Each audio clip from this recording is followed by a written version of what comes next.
All right, listen up. If you're a doctor and you're planning to apply for medical training in the UK, you need to hear this. The entire system has just been turned on its head, and we're here to break down exactly what that means for you. Whether you're an international medical graduate or you're already a UK trainee, what we're about to dive into is going to directly affect your career path. So yeah, you're going to want to pay close attention. There's a new law, there are new costs, and there are new rules for exams. And in the next few minutes, we're going to make sense of it all for you. So, what is behind this massive shift? Well, it all boils down to one new piece of legislation, the Medical Training Prioritization Act 2026. To really get why this law was even needed, you have to look at the numbers. It wasn't that long ago, right? In 2019, you had about 12,000 applicants going for specialty training posts. And then bam! Fast forward to this year, and that number has just exploded. We're talking nearly 40,000 applicants. That created a level of competition the system was simply not built to handle. And this right here, this visualizes the problem perfectly. You've got roughly 40,000 applicants, all vying for only about 10,000 training spots. You do the math, that's a competition ratio of nearly 4 applicants for every single post. That kind of intense pressure is exactly what drove this new legislation. Okay, so the government sees this huge problem. How do they tackle it? Well, this new act introduces a legal priority system.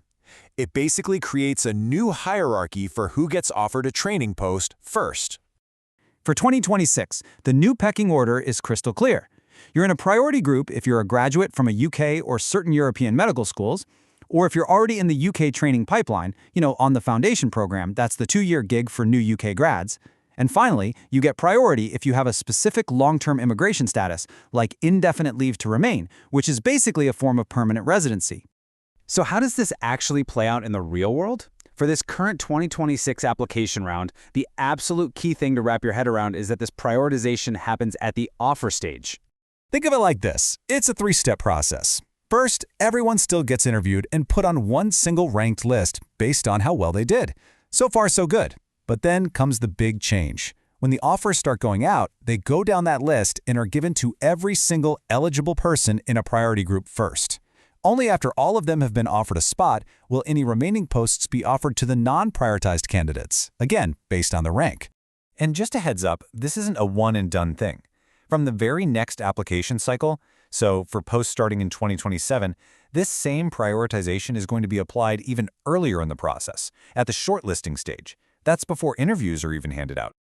Okay, so on top of that massive new law, there are a couple of other really important updates you need to be aware of.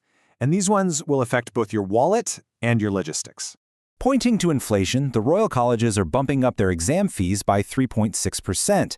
This takes effect from July 1st, or for the 2026/03 exam diet and onwards.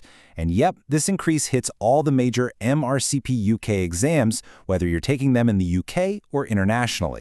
And there's another major logistical shift coming. Those remote online exams that became so common during the pandemic, they're being phased out. From September, most of the written exams are going back to being held in person at test centers. That's a huge deal for your planning, especially if you're an international candidate. So, the million-dollar question, right? What does all this mean for your career strategy? How are you supposed to navigate this new landscape, especially if you're an international medical graduate? Well, this new legislation introduces a brand new, and honestly, an absolutely vital concept you need to get familiar with: significant NHS experience. Now, the exact definition is still being finalized, but the big idea is to create a pathway for doctors who have already shown a clear commitment to working in the NHS to be prioritized in future application rounds. This completely changes the strategy for many IMGs.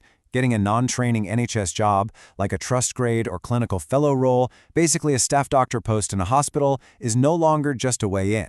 It's now a critical step to build the experience you need to become a priority candidate yourself. A strong portfolio and staying on top of the new rules are simply non-negotiable now. Look, there's no doubt that these changes create new challenges, but they also bring a new kind of clarity. The path to a UK training post is now more defined, even if it is more competitive. Your proactive planning, your dedication to building a strong portfolio, and your resilience, those are now more valuable than ever. The game has changed, but the tools for success are still very much in your hands.